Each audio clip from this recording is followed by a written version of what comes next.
Today, we're jumping back into Wednesday's extremely aesthetic and iconic world. The Netflix hit that's become a sensation these days. But it turns out that not everyone who worked on the show predicted its success. That's right, Danny Elfman had a different opinion about the type of fandom the show would encourage, and honestly, we're not saying he's completely wrong. So if you want to know what he said and more, let's get into it. First up, a little cult thing, at best. Again, he's not wrong in speaking about the passion most of the fandom has for this show, but it ain't little from any angle. Either way, while speaking recently with NME, Danny Elfman expressed his surprise at the success of Netflix's Wednesday. Although that's an insane thought to us now, you know that the rage of sequels or reboots in today's age is a coin flip. It can be done with a sincere understanding, or it's a clear,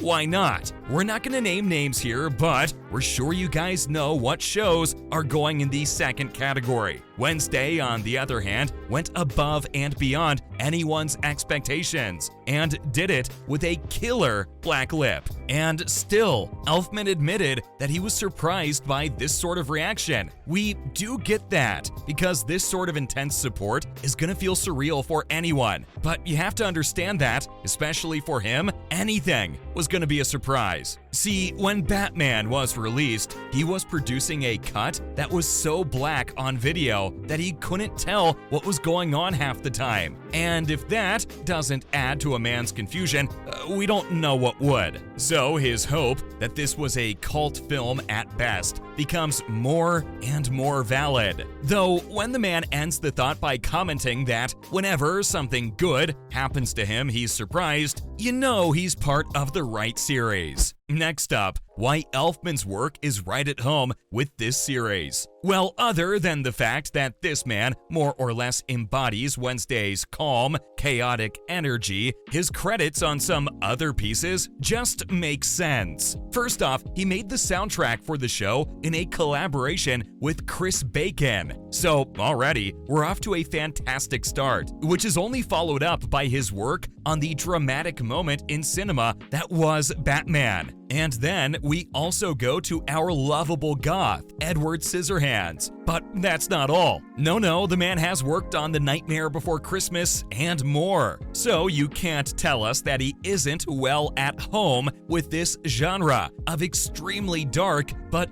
weirdly wholesome stories and characters. Yes, some can say they inspire small cult-like fandoms, but come on, they're just vibing in the best way. And now, Wednesday is only Elfman's latest collaboration with the incredibly unique Tim Burton, who even worked as an executive producer on the show. Again, all that adds up to Elfman being the perfect person to capture the atmosphere of this story. And he did, even with his doubts. Especially when, within a month of release in November, it's become the show to surpass 1 billion viewing hours. Come on, that is nothing short of insanely wicked. More so when you realize that means it's now on the same field as Squid Game and Stranger Things Season 4. Genuinely, it doesn't look like Danny's missing the mark on shows he decides to work on. Following that, what Danny knew stepping into this world. Come on, of course, it's gonna be important that Burton hired someone who was, at least, familiar with this universe. You gotta know what atmosphere the fandom wants to be captured and how the story will play out with what's being composed. Well, with that part, he trusted his gut, but he wasn't completely oblivious. During the interview, Elfman also commented that Wednesday was just fun, because he grew up watching The Addams Family, and so, of course, that had led to composing the soundtrack with a deeper love of what he was creating. Though what specifically helped him capture the vibe that we've now fallen for is his connection to the Charles Addams cartoons even. And that goes to show how in-depth his knowledge of this family's lore went. So, with that in mind, you see the influences he tried to bring in while making a variation of those classics for this series. But if you've somehow gotten through this video without knowing what we're talking about, first, do yourself a favor and watch the show when you get the chance. Second, let us quickly rant on why the deep, mysterious ambiance of the score is perfect. See, Wednesday, who's played by the amazing Jenna Ortega, lives life as a student at the paranormal boarding school Nevermore Academy. Throughout the series, she's trying to uncover mysteries that impact her family and others. And Elfman's understanding of this is heard in the music that's so vital for the story, which is incredible. Let's talk about whether Elfman would be joining Season 2. Because, come on, at this point, when we get a Season 2, it needs to carry on the iconic vibe that's been set with the first season. And for that, don't you think it would be nice to have Danny's understanding of the story again? Especially since Wednesday herself, or Jenna Ortega, wants the show to get darker with its next chapter. In an interview with Entertainment Tonight, the actress expressed her wish, saying she wants Wednesday to get into the nitty-gritty of her actions and things, not play around with everything that's going on. And though we get that, we do still hope the family focus of the story can remain true. Of course, Wednesday can go into her own darkness and maybe perform even more iconic cello pieces, but will the show continue to balance that with those around her? Whatever the answer to that is, if the season goes even darker, then Elfman kinda becomes a must. His score brought in a true cinematic element to the Netflix hit, and the story itself highlighted that. If you excuse the expression, they worked in harmony to give us some of the best gut-punching moments that make you feel like the series is bigger than the tiny screen we watched it on. So, what do you think? Wouldn't Elfman continue to bring in the perfect, balanced symphony for this show in its second season? Or do you want something completely new as we hopefully go on? Up next, Wednesday comes home for Christmas. Honestly, that's an incredible thing to be able to say, and of course, it's 'cause of the queen herself, Catherine Zeta-Jones. She's received a lot of praise for her role as Morticia Addams in Tim Burton's Wednesday, and for good reason. Seriously, we completely understand Mr. Gomez's devotion to his wife. Wow. That being said, it also looks like the show has had an impact on Catherine's personal life as well, which we all know she ain't the only one, but there's something so poetic when artists make their characters truly their own. And to show that, the actress took to Instagram to show off her massive Christmas tree, which was decked out in black and white striped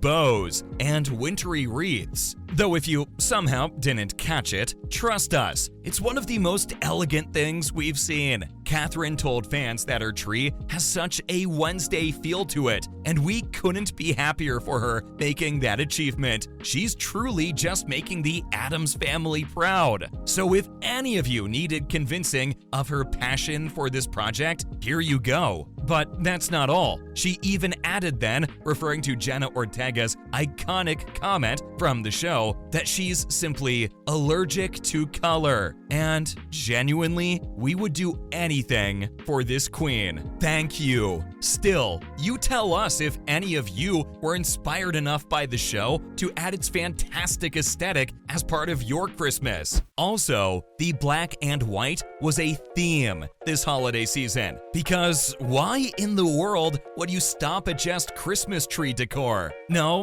many fans had also noticed the overarching black and white color scheme that ran throughout her living room. Truly, she aimed to embody the Wednesday spirit and be the proud mama in this story. And we don't think we're alone in saying she nailed it. See, while giving fans a sneak peek of her Christmas decor, we also saw that Catherine's home was simply decked out in decor that seems to come straight out of the show. Her play of elegance and geometric artwork fits the modern-day vibes of her character. So now, we've just confirmed that there could have been no other Morticia Addams. Again, we're the ones honored to have her on board, especially when Catherine's love of black was also made obvious by her off-duty outfit, which she wore as she spoke to the camera. The 53-year-old wore a crew neck top and pushed her hair up into a stylish messy bun with loose strands at the front. That, once again, shows her as the perfect image of our favorite gothic mom. Lastly, Catherine's luxury could rival the Addams life. Before we get to it, we're coming at this from a fascinated and prideful view, cause honestly, she's incredible. And the house that was revealed to be covered with the Wednesday look is something she completely deserves. According to Architectural Digest, the actress paid $4.5 million for it in 2019. The average New York house price is around $650K, making Catherine's home nearly 7 times more expensive. We guess if you've been an icon in this industry for such a long time, then that sort of expense is a luxury worthwhile, especially with her adorable family, including 2 kids and her husband, who's quite similar to Gomez in their love for their partner. Come on, isn't that adorable? Though surprisingly, this house is less expensive than the family's previous mansion, which was valued at around $20 million.